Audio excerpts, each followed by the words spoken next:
2023 is over, and to wrap up this year, I thought it'd be fun to give you guys my top 10 favorite games of 2023. So let's start off with number 10, and that is Super Mario Bros. Wonder.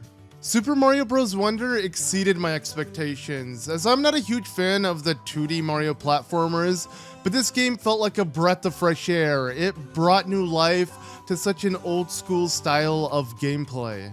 And the reason why the gameplay felt so fresh this time around are because of the game's main draw, that being the Wonder Seeds in Mario Bros. Wonder. The Wonder Seeds caused wacky and weird things to happen throughout the game's gameplay. It was no longer just the typical going from left to right, point A to point B. Every time you interacted with the Wonder Seed, things would change up completely. From the trippy visuals the Wonder Seeds would cause, to the unique style of gameplay that you would have to undertake during a Wonder Seed, and just a general deviation in gameplay each and every Wonder Seed would give you throughout each level. It was something I looked forward to in each and every level, because they weren't just a collectible, they were a new way to experience that level. And having this new and bizarre style of gameplay added to a polished 2D Mario platformer was just such a nice take on the series. Super Mario Bros. Wonder shows that Nintendo can still innovate on what may be considered old and outdated gameplay, and bring a fresh and new take to modern gameplay standards. Now, number 9 on my list is Metroid Prime Remastered. While Metroid Prime Remastered is just a remaster of a game that came out way back in the early 2000s, the game surprisingly still holds up so well, and it was so much fun to revisit with a fresh new coat of paint on it. It is easily one of the best looking games on the Nintendo Switch currently. And outside of the graphical improvements fitting in the modern age, the game itself is still so much fun and doesn't feel like other remasters in which the gameplay feels outdated. If anything, it makes me yearn for more games like this, cause no game that came out recently has the same style as Metroid Prime. It is a first-person, puzzle-solving, platforming adventure in which you visit different environmental levels with their own theme and vibe to them, as you play as the bounty hunter Samus in this sci-fi adventure. Honestly hope that Nintendo remasters Prime 2 and Prime 3 in the future, and that we eventually get Prime 4. I mean, if they give us Prime 2 and Prime 3, that will definitely hold us over for another few years. Either way, if you missed out on Metroid Prime way back in its GameCube days, this game is a must-get if you're looking for a sci-fi adventure like no other. Number 8 on this list is Armored Core 6. Armored Core 6 is FromSoft's return to the Armored Core series after their major success with the Soul series. And now, as someone who became a FromSoft fan during the Soul games, I never played any Armored Core prior. But surprisingly, this game was actually really fun. If you're a Soulsborne Ring fan and expecting something like that in this game, you'll be a bit disappointed. But if you're okay with experiencing something new, but with the same kind of challenge and difficulty those games have, you'll be delighted. Armored Core 6 is a mecha-style combat game, and while aesthetically it feels a lot different from the Soul series, at its heart it still feels very similar. As this game will still have you on the edge of your seat as you clench your butt cheeks trying to survive as you give out that last bit of damage, hoping you'll kill off the boss before it kills you. It is a fast-paced, brutal game that has you learn from your mistakes, similar to what made FromSoft so well known with the Soul series. And because of that, it still has that charm, just with a different aesthetic. It is honestly so much fun to play, and I couldn't recommend it more for anyone looking for an actual challenge. So if you're a fan of Elden Ring, Bloodborne, or any Dark Souls game, then you owe yourself a chance to play this game. You will not be disappointed. Number 7 on this list is Star Ocean: The Second Story Remastered. While this game is also a remaster, it is such an improvement from the original, it feels like a completely new game. Star Ocean: The Second Story R takes the pixel art the original game was known for and brings new life to it. As while the characters and enemies are still in a similar pixel art style, the environment is completely in 3D. And this blend of 2D and 3D is such a nice marriage for these old school RPGs. It is somewhat reminiscent to Square's other 2D HD games like Octopath Traveler. And while Octopath Traveler 2 is such an amazing game as well, I want to pick one out of them, and honestly Star Ocean, the second story R, was my favorite out of them. It's honestly mind-blowing how good the gameplay and story for Star Ocean, the second story, was way back in 1999. And as someone who missed out on playing the original game, having the game brought back to life with this new visual style was so amazing to play through. It is easily one of my favorite RPGs I played within the last decade, and I highly recommend it if you're a fan of old school JRPGs. Number 6 on the list is Lies of P. Lies of P is probably the closest thing Bloodborne fans will get to Bloodborne 2. It is a Bloodborne rather than Souls-style game, as it heavily borrows from Bloodborne rather than Souls or Elden Ring. Not just in the dark and murky visuals, but in the game's gameplay itself. It has a much more fast-paced Souls-style feel that Bloodborne was known for, along with a bit more customization to your weapons that just kind of give it that Bloodborne feel. It was honestly such a huge surprise how this game came out of nowhere and delivered so much for being not an actual FromSoft game. And it's a game that will really test your patience, as it will punish you with each and every mistake you do, similar to FromSoft games. So again, if you're a FromSoft fan, this is a game you don't want to miss, especially if you favored Bloodborne out of FromSoft's many other games. Number 5 on my list is Xenoblade Chronicles 3: Future Redeemed. While this game is considered DLC, it honestly has so much content I consider it a game of its own. And I kinda wish Nintendo did release it as a game of its own, similar to how Xenoblade Chronicles 2 released Torna the Golden Country as its own game, because these games are standalone. Future Redeemed took Xenoblade Chronicles 3 and remixed it into this new, fresh take that still takes place in the same world, just so much after. It really redeems the future and answers the many questions you may have from playing Xenoblade Chronicles 3. And it sorta answers Xenoblade 1 and 2's future as well, as it marriages all 3 games together, being this grand conclusion to the entire series. Monolith Soft are proof that DLC can be so much more than just additional outfits and a new level to take on. It again can be a thing that stands on its own, while still borrowing from the game's original engine. Their standards for DLC are so high, they deliver an entirely new game as DLC. And because of that, I had to consider it a game of its own on this list, as it really felt like that. And if for some reason you didn't like Xenoblade Chronicles 3 as much as 2 or 1, this DLC will give you what you want.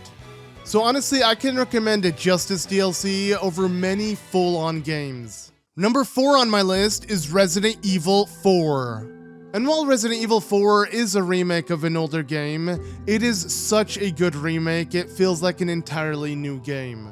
It takes the original Resident Evil 4's archaic vibe and gameplay and makes it more of a survival shooter, while also greatly improving the game's art style and graphics, no longer having that grayed out brownish look that most realistic games looked like in the early 2000s.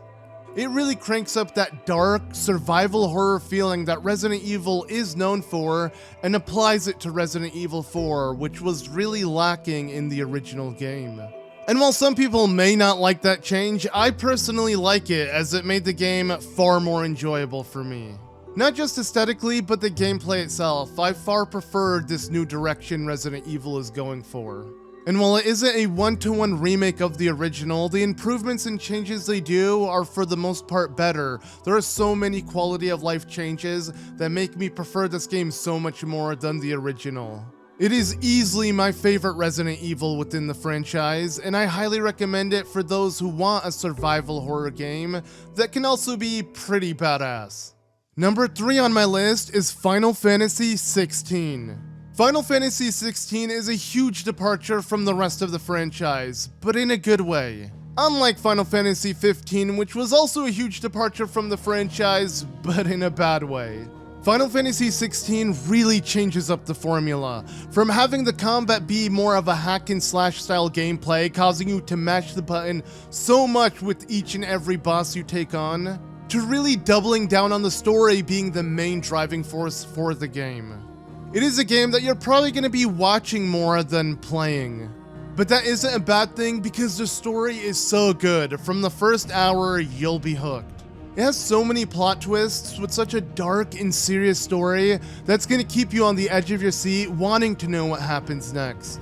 And it may just be the darkest within the franchise, but that is because how far Square Enix have come and being able to show it to you visually. The Final Fantasy series has gotten pretty dark before, but this game just takes it to an entirely new level because of the capability Square Enix is able to do with the visual representation the game is able to provide. And while the gameplay may start slow at first because it really favors the story over the gameplay, it picks up and opens up so much more as you continue along. It really is a game that truly rewards the player the more you play. It makes me glad that Square Enix is willing to take risks with their main franchise like Final Fantasy and try to experiment new and different things without trying to harken back to what made the series so popular. And for those who are Final Fantasy fans, while the game itself may not feel like one, those little Easter eggs and references you see that harken back to the old Final Fantasy series are just such a delight in between.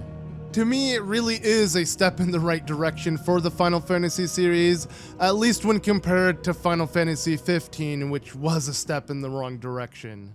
Number 2 on my list is actually a surprise because I just started playing it this last month, which is Baldurs Gate 3. Yes, Baldur's Gate 3 was a game I heard of but didn't really take seriously until it won the Game of the Year.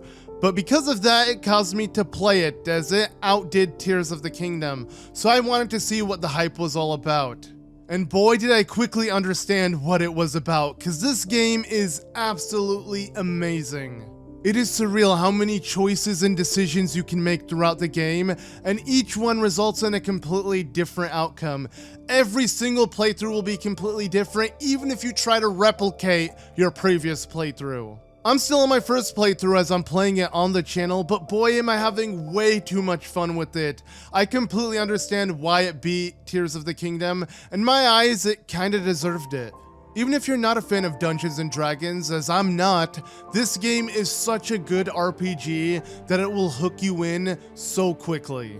It has such interesting and deep characters with their own motivations that they almost feel like real people. And the story is just as engaging. It is such a dark and twisted fantasy game that it's hard not to recommend. The only thing I feel like some people may not like is the gameplay, as the combat is very slow. But with the amount of decisions you're able to make, you don't really have to deal with the combat too much. You can outright avoid it. Though as someone who is a fan of turn-based combat, it grew on me really quickly. Though the combat should not deter you from playing the game, as the game is really about your decisions more than anything else. So if you want to feel like your decisions matter in a fantasy world that feels like it's your own story being unfolded, then this game is for you. Even though I haven't beat it yet, I can see this being one of my favorite games of all time. It kind of reminds me of what Skyrim did to the gaming world over a decade ago. It was that game that you could do anything throughout it and it felt surreal at the time. Baldur's Gate 3 feels like the modern version of that, and that's why I feel like it deserves the same praise Skyrim got way back when. I cannot wait to continue playing this game, whether it is to complete my first playthrough or just to do an entirely new playthrough and see where it takes me. It truly feels like a game of no other, and that's why I can't recommend it more. Number 1 on the list, of course, is Tears of the Kingdom. We all know that. The Legend of Zelda Tears of the Kingdom is so ambitious, it really needs to be recognized for what it does. It really is the king of open world games. It took what Breath of the Wild did and just added so more on top of it, and below it. It really showed that Nintendo can continue to evolve on what they already did with Breath of the Wild and just give us so much more. Though because it's just so much more Breath of the Wild, it has its flaws, but it doesn't mean it's not an amazing game in its own right.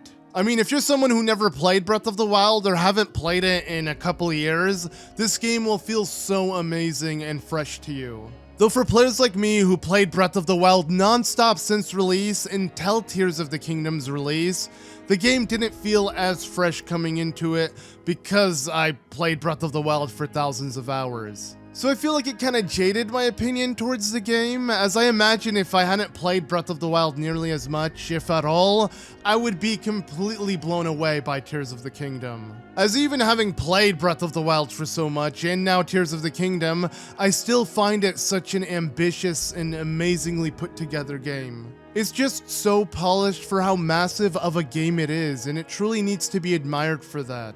It's literally the perfect game if you just want to get lost in a vibrant fantasy world. Nothing tops it. It's the epitome of a game that has you constantly get distracted with one thing after another. It's a game that you just want to get lost in, having the gameplay be the driving force and what keeps you coming back to this game. But because it does that so well, it sort of lacks on the story and other certain aspects. But it does exploration so well that it truly makes up for it. So while the game may have lost its favor with its fans over time, I can see that sentiment changing for the game over time, and people a few years from now will look back at it as the masterpiece it is. I just think we have open-air Zelda fatigue because of Breath of the Wild. But if you can look at Tears of the Kingdom outside of Breath of the Wild, it truly is a marvel of a game. So while I may have my critiques for the game, I cannot knock how ambitious and special this game really is. While Tears of the Kingdom didn't win Game of the Year, I still think it's one of the greatest games of all time.